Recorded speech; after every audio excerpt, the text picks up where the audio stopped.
Okay, question number one is what building techniques will define the next generation of tall buildings? I'm going to go out on a limb and predict that the concern about building motion will become more and more central to the design and construction of tall buildings. We already see, for example, discussion about how to use equipment that's in the top of tall buildings, how to install equipment that is needed in the top of a tall building in such a way that it has a damping effect on movement, like mechanical equipment and things.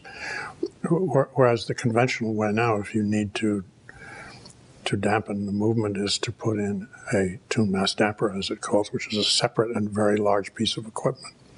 Occupies a lot of space, it's expensive, and so on. So there has been discussion about actually using the building elements themselves to dampen the movement. I think that as buildings get taller and taller, the issue of building motion will tend to make people think more seriously about linked buildings. I'm very interested in linked buildings from several points of view, not just constructional. But linked buildings, of which there are a few, there are linked buildings. Probably the best known recent one is Stephen Hall's project in China. Not terribly tall. Cesar Pelli's Petronas Towers is linked, but the link is not really for structural purposes, it's for fire escape. I think that you're going to see more and more interest in linked buildings, structurally linked buildings, because structurally linked buildings resist movement, resist motion. And you can go really much higher with several linked buildings than you can with one. And as you know, the very tallest buildings that we have today, like the Burj Dubai, occupy enormous floor plates at the ground level. They preempt an enormous amount of ground level, thereby, if you will, disturbing the fabric of the city because they occupy so much space. And again, it's not because you need it structurally. You can actually make the building stand up with quite a slender shaft, but to control building motion, you definitely need to expand it at the base. And that naturally means that very tall buildings modify the fabric of the city in ways that are not necessarily desirable. They disrupt kind of just the sheer scale of it. So I'm interested in linked buildings because I think they will solve a structural problem and make it possible to go taller. But I'm also interested in linked buildings, and this leads me to your second question, because of the issue of livability. I think that very tall buildings are isolators, social isolators. We need more social incubators. We need buildings that don't isolate people from each other, but actually encourage interaction. And that is, for me, an even more important reason than the technical one of building motion, to think about linked skyscrapers, to think about the possibility that social exchange between buildings doesn't have to exist only at ground level, although it will always be probably most important at ground level. These are social issues. Social sustainability is, in my view, the major issue for tall building design. And the reason that Palazzo Lombardia plays an important role in my life is that in terms of social sustainability, it's the most interesting project that I've ever had an opportunity to do in the way of tall buildings, precisely because of the way it meets the ground, the way that skyscraper dissolves into something else, the way the emblematic object is transfigured into an emblematic space or series of spaces at ground level. That's what I mean by social sustainability. We need tall buildings that don't isolate themselves. By nature, a tall building tends to isolate itself, but we need to overcome that condition. We need to make it into something that promotes social interaction rather than the opposite. And in this area, we do need, as design professionals, to benefit from the work that social scientists are doing, as well as engineers, as well as theorists. I mean, it's a really interesting issue, because when you think about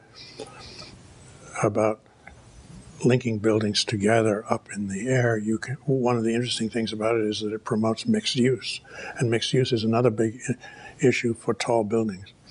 It's a hard thing to do in tall buildings. I mean, yes, we have mixed-use tall buildings where you put a hotel at the bottom, condos on top, or sometimes office, then hotel, then condos. I mean, there are all kinds of combinations, but basically, it's not an interesting way of doing it. They're just stacked.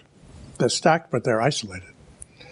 But it's interesting to think about what could happen if you can link tall buildings horizontally. You can mix those uses in much more interesting ways. I'd like to ask you just one other question. We just got back from Shanghai and saw a lot of interesting things in Shanghai and Hong Kong and Shenzhen, and you certainly get the idea going over there that you're seeing things done in buildings that you would not see in North America or Europe.